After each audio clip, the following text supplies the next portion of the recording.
Hei, kun Jeesus eli vielä täällä maan päällä, hän auttoi toivottomassa tilanteessa olevia ihmisiä ja paransi sairaita. Kysytään muutamalta tulinuolalta, auttaako ja parantaako Jeesus yhä? Onko Jeesus parantanut sinua koskaan? On itse asiassa useammankin kerran. Eka kerta oli se, että kun mä sairastuin tinnitykseen, se johtuu siitä, että kun mä oon basisti ja mä oon kuunnellut hyvin usein liian kovalla musiikkia, niin sitten tuli se tinnitys korvaan. Ja se tinnitys on semmoinen niinku sairaus, että kun on hiljasta, niin päässä soi, että kuulee sellaista hirveätä ininää koko ajan. Ja mä sitten halusin parantua siitä, mutta kun siitä ei niinku lääketieteellisesti voi, niin se ei auttanut mun kuin sitten rukoilla Jumalaa ja Jeesusta, koska Raamattu sanoo, että Jeesus on parantanut sairaita ja parantaa vieläkin.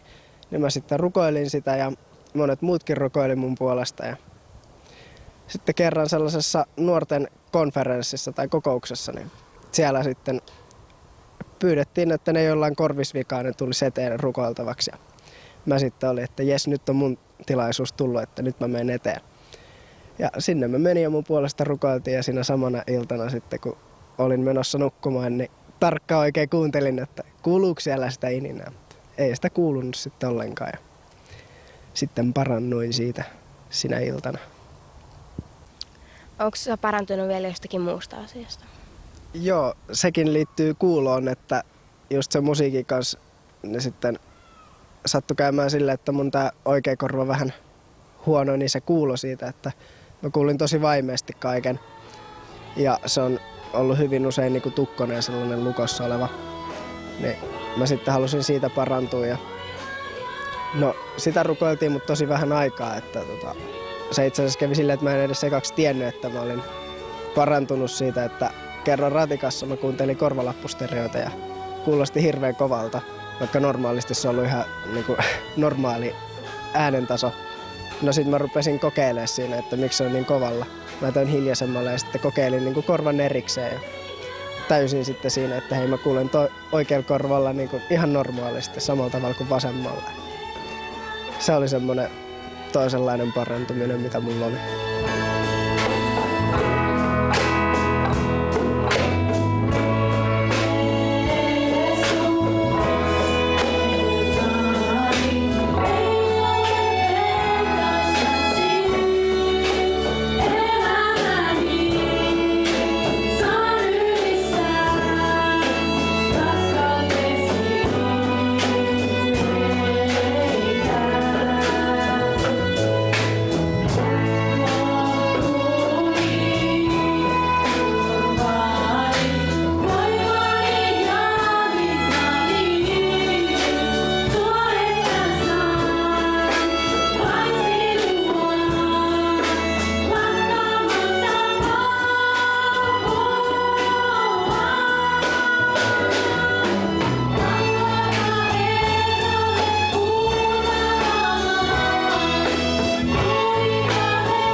Jeesus ei ainoastaan paranna sairaita, vaan hän myös auttaa kaikissa asioissa.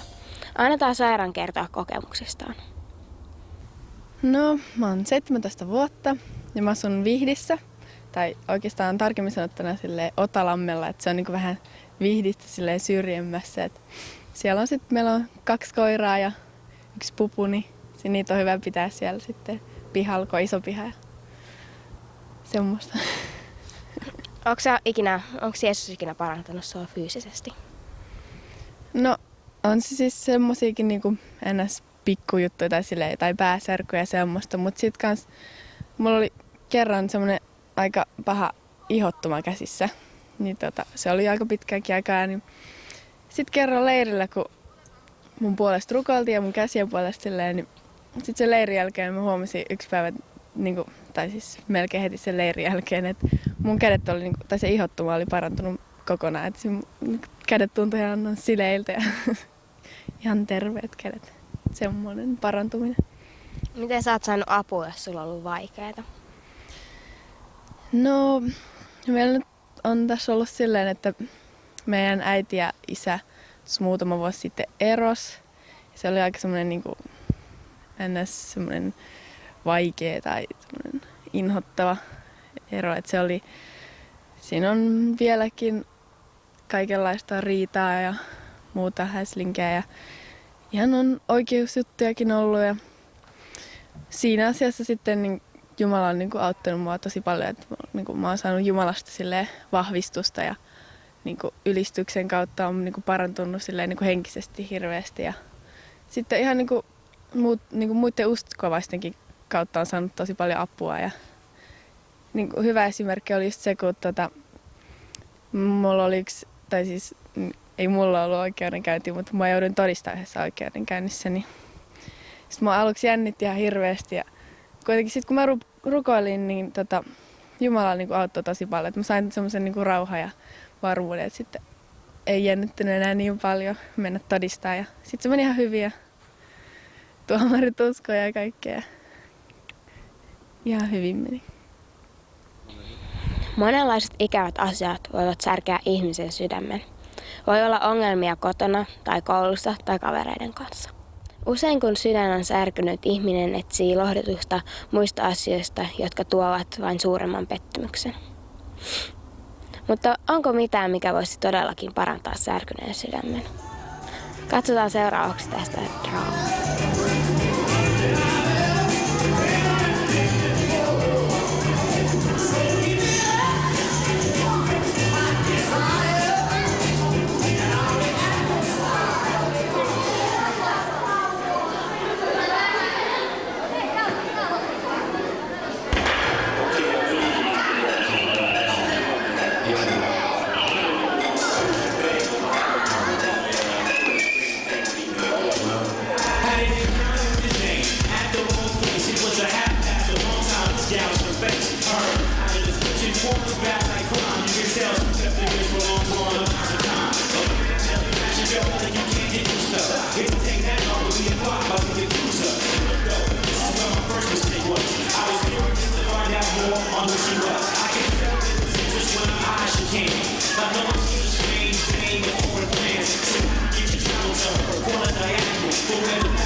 Laura, sä esitit tuossa draamassa ihmistä, joka rukoilee ja kertoo, että Jumala voi auttaa.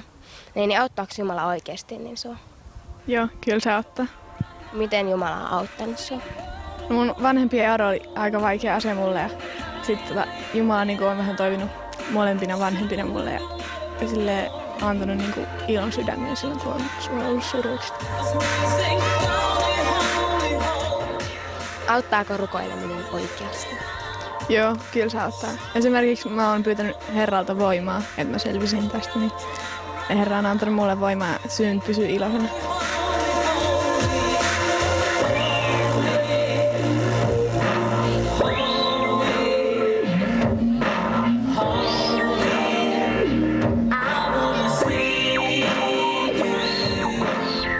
Läheisen ihmisen kuolema on suurimpia suruja, mitä ihminen voi kokea. Mutta Jeesus voitti kuoleman vallan nousemalla ylös kuolleesta. Mitä se merkitsee nykyään vaikka lapselle? Kysytäänpä tästä Marjutilta. Marjut, minkä ikäinen sä oot? Mä oon 10. No, mitä sä harrastat? No mä harrastan ratsastusta ja pianonsoittoa ja bassoa ja vähän rumpuikin. Minkälaisia suruja sulla on ollut elämässäsi? No mun äiti kuoli 5 vuotta sitten. Minkä ikäinen sä silloin olit? No mä olin täyttämässä 5. Kun sä olit puoli vuotta äitis kuoleman jälkeen niin neuvolassa, niin se terveydenhoitaja oli sanonut, että se ei aikoihin tavannut ketään noin aurinkoista 5-vuotiaasta. Niin mikä sua auttoi? Tai kuka? No mä tiesin, että äiti on päässyt taivaaseen, niin sitten tiesin, että mä näen vielä äidin siellä. Sä oot tehnyt sitten vielä laulun, niin mistä se kertoo?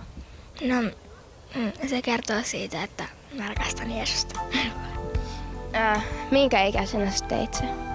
No mä olin silloin täyttämässä 8.